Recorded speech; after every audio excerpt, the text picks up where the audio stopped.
78-second lead generation tutorial for beginners. Step 1. Create your lead magnet. Something to offer your leads, preferably for free.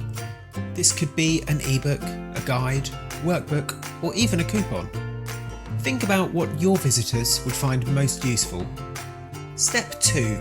Create a page on your website that allows visitors to opt in, enter their name and email address, in exchange for receiving your lead magnet. Connect this to an email marketing service. MailerLite is good when starting out. This allows you to safely collect your subscriber details and email them later. Step 3. Create an email series, 5 to 7 emails, using your chosen email marketing service that offers additional value and builds trust with your subscribers. Make sure this content also warms your viewers to your offer or service.